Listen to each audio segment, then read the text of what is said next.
അതുകൊണ്ട് കുടുംബം നന്നാവുമ്പോഴാണ് ലോകം നന്നാവുന്നത്. കുടുംബത്തിലെ ഓരോ വ്യക്തികളും ഓരോരുത്തരായി മാറണം. അതുകൊണ്ടൊരു കുടുംബത്തിന്റെ ആണിക്കല്ലായ ഒരു കുടുംബം തുടങ്ങുന്ന ഭാര്യയും ഭർത്താവും അവരാരാവണം എന്നതാണ് നമ്മുടെ ഇന്നത്തെ വിഷയം. നാളെ ഇൻഷാ അല്ലാഹ് കുടുംബത്തിലെ മക്കൾ, അതിനുശേഷം കുടുംബത്തിലെ മാതാപിതാക്കൾ. ഖുർആൻ ഇക്കാര്യത്തിൽ എന്തു പറയുന്നു നമുക്ക് സംസാരിക്കാം. അല്ലാഹു തൗഫീഖ് നൽകട്ടെ. കുടുംബം എന്ന് പറഞ്ഞാൽ അതിനർത്ഥം എന്താണ്? നമ്മൾ പറയാറുണ്ട് കുടുംബം. എന്താ കുടുംബം എന്ന് പറഞ്ഞാൽ എന്താ? കൂടുമ്പോൾ ഇമ്പമുണ്ടാകുന്നത്, അതാണ് കുടുംബം. എല്ലാവരും കൂടെ കൂടുമ്പോൾ ഒരു ഇമ്പമുണ്ടാവണം. ഭാര്യയും ഭർത്താവും മക്കളും മാതാപിതാക്കളും സഹോദരങ്ങളും ഒക്കെ ഒരു കൂട്ടുകുടുംബത്തിൽ കൂടുമ്പോൾ ഇമ്പമുണ്ടാകുമ്പോഴാണ് കുടുംബം ഉണ്ടാവുക. അള്ളാഹു കൂടുമ്പോൾ ഇമ്പമുള്ള കുടുംബമായി അള്ളാഹു നമ്മളെ സ്വീകരിക്കുമാറാകട്ടെ. നിങ്ങളുടെ എല്ലാവരെയും അനുമതിയോടെ ഞാൻ എൻ്റെ വിഷയത്തിലോട്ട് കടക്കുകയാണ്. നമ്മുടെ ഇന്ത്യ രാജ്യത്തിന്റെ ഭൂപടം എടുത്തു നോക്കിയാൽ അതിന്റെ വലതേ ഭാഗത്ത് ഏറ്റവും താഴെ ഒരു ചെറിയ സംസ്ഥാനം കാണാം. അതിന്റെ പേര് മണിപ്പൂർ എന്നാണ്. ആ മണിപ്പൂർ നിവാസികൾക്ക് അവരുടെ വിചാരങ്ങളിലും വിശ്വാസങ്ങളിലും ആചാരങ്ങളിലും അവരുടേതായ തനതായ ചില ആചാര രൂപങ്ങളുണ്ട്. മണിപ്പൂരുകാർ ആയ മണിപ്പൂർ നിവാസികൾ അവരുടെ നാട്ടിൽ ഒരു വിവാഹം തീരുമാനിച്ചു കഴിഞ്ഞാൽ, ഒരാണും ഒരു പെണ്ണും തമ്മിൽ വിവാഹ ജീവിതത്തിലൂടെ കുടുംബ ബന്ധം ചേർക്കാൻ അവരിൽ ഒരു വിവാഹം തീരുമാനിച്ചു കഴിഞ്ഞാൽ, ആ വിവാഹം നടത്തുന്നത് നല്ലതാണോ, ഹിതകരമാണോ അഹിതകരമാണോ എന്നറിയാൻ അവരൊരു പരീക്ഷണം നടത്തും. വധുവിന്റെ ഭാഗത്ത് നിന്നൊരു പ്രതിനിധിയും വരന്റെ ഭാഗത്ത് നിന്നൊരു പ്രതിനിധിയും അവർ രണ്ടുപേരും കൂടി വലിയ വിശാലമായ ഒരു ഗ്ലാസിൽ, ഒരു അക്വേറിയത്തിൽ, വലിയ ഗ്ലാസ് പേടകത്തിൽ വെള്ളം നിറച്ച് വധുവിന്റെ ഭാഗത്തുള്ള പ്രതിനിധിയും വരന്റെ ഭാഗത്തുള്ള പ്രതിനിധിയും രണ്ടു ഭാഗത്ത് നിന്ന് അവർ ഓരോ ഇണമത്സ്യങ്ങളെ ആ സ്ഫടികത്തിലെ ജലം നിറച്ച പാത്രത്തിലേക്ക് ഇടും. ആണിന്റെ ഭാഗത്തു നിന്നുള്ള ആൾ ഒരു ആൺമത്സ്യത്തെ വെള്ളത്തിലേക്ക് ഇടും. പെണ്ണിന്റെ ഭാഗത്ത് പ്രതിനിധീകരിക്കുന്ന ആൾ ഒരു പെൺമത്സ്യത്തെ വെള്ളത്തിലേക്ക് ഇടും. എന്നിട്ട് ആ കുടുംബക്കാരെല്ലാം നോക്കി നിൽക്കും. വെള്ളത്തിലോട്ട് വീണ ഇണകളായ ആൺമത്സ്യവും പെൺമത്സ്യവും ആ വെള്ളത്തിലൂടെ ഒരേ ദിശയിലേക്കാണ് മുമ്പോട്ട് നീന്തിപ്പോകുന്നതെങ്കിൽ ആ വിവാഹം നടത്താം, കുഴപ്പമില്ല. കാരണം ആ ഭാര്യയും ഭർത്താവും ജീവിതത്തിൽ ഒരേപോലെ ഇങ്ങനെ നീന്തിപ്പോകുമെന്നാണ് അവരുടെ ഒരു വിശ്വാസമാണ്. ഇസ്ലാമിക ദർശനവുമായിട്ട് ഇതിനൊരു ബന്ധവുമില്ല. അതല്ല, ഈ രണ്ട് ഇണമത്സ്യങ്ങളെ വെള്ളത്തിലോട്ട് ഇടുമ്പോ രണ്ട് മത്സ്യങ്ങളും വിപരീത ദിശയിലേക്കാണ് നീന്തുന്നതെങ്കിൽ ആ വിവാഹം നടത്താൻ പാടില്ല. കാരണം അവർ വിവാഹം കഴിഞ്ഞാലും എപ്പോഴും ഇങ്ങനെ രണ്ട് സൈഡിലായിരിക്കും, രണ്ട് സൈഡിലേക്ക് നീന്തും എന്നാണ് മണിപ്പൂരികളുടെ വിശ്വാസം. യഥാർത്ഥത്തിൽ ഒരു കുടുംബം കുടുംബമാകുന്നത് ഈ ഗ്ലാസ് പേടകത്തിൽ നിറച്ച ജലാശയത്തിലൂടെ ആൺമത്സ്യവും പെൺമത്സ്യവും ഒരേ ദിശയിലേക്ക് നീന്തുമ്പോഴാണ് കുടുംബം കുടുംബമാകുന്നത് എന്ന അല്ലാഹുവിന്റെ വിശുദ്ധ ഖുർആൻ. രണ്ടുപേരും രണ്ട് രീതിയിലേക്ക് നീന്തിയാൽ ഒരിടത്തും അവർ എത്തിച്ചേരുകയില്ല.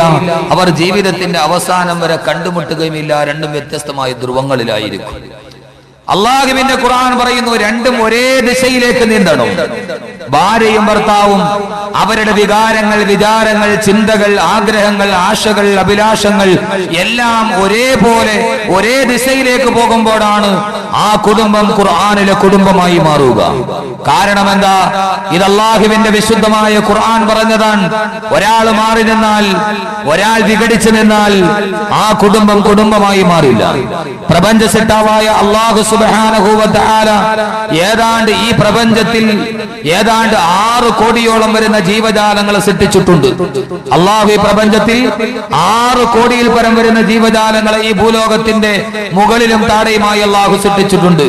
ഈ 6 കോടിയിൽ പരം വരുന്ന ജീവജാലങ്ങളിൽ ഏതാണ്ട് വെറും 8 ലക്ഷത്തോളം വരുന്ന ജീവജാലങ്ങളെ മാത്രമാണ് മനുഷ്യൻ ഇതേവരെ കാണുകയോ പരിചയിക്കുകയോ അതിനെക്കുറിച്ച് പഠിക്കുകയോ ചെയ്തിട്ടുള്ളത്.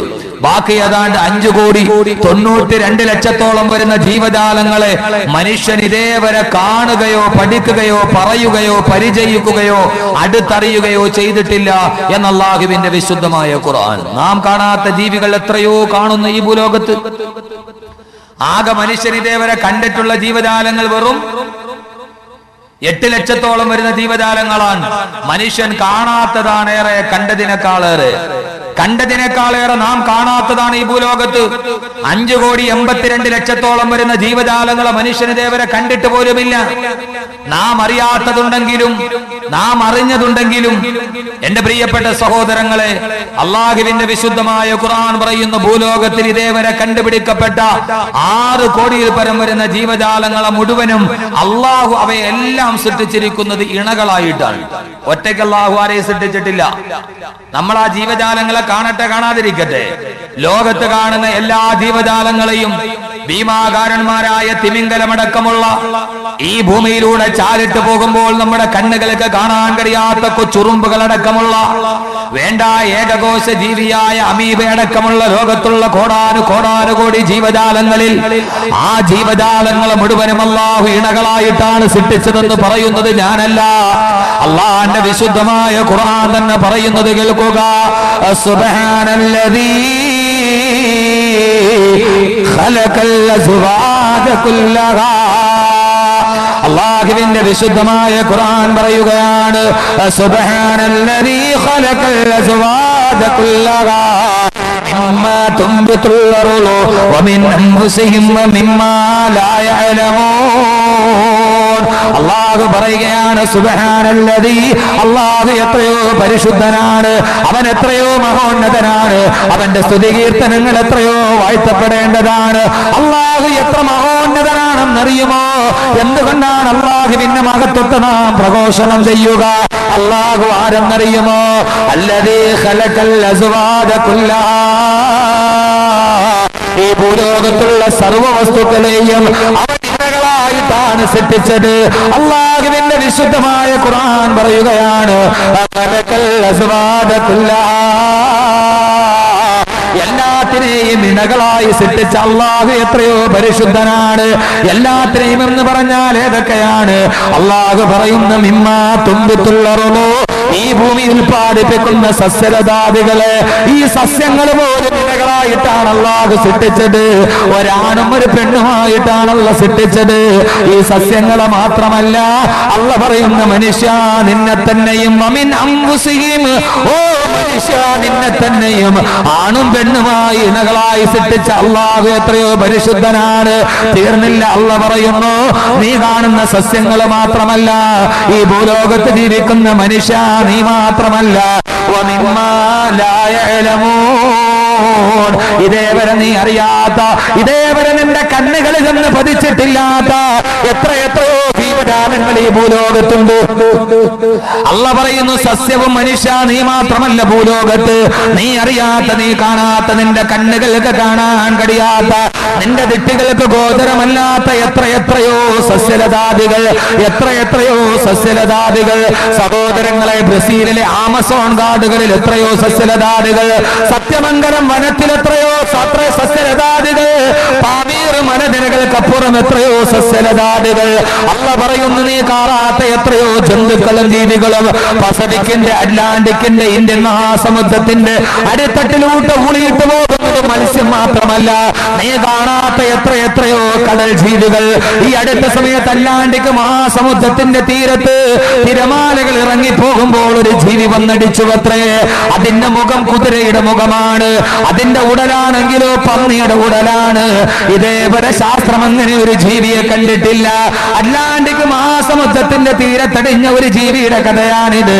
അല്ലാഹു പറയുന്നു, കുതിരയുടെ ഉടലുള്ളതാകട്ടെ, കുതിരയുടെ ശിരസുള്ളതാകട്ടെ, പന്നിയുടെ ഉടലുള്ളതാകട്ടെ, വമിമ്മാ ലാ യഅലമൂൻ, നീ അറിയാത്ത എത്രയോ ജീവജാലങ്ങൾ.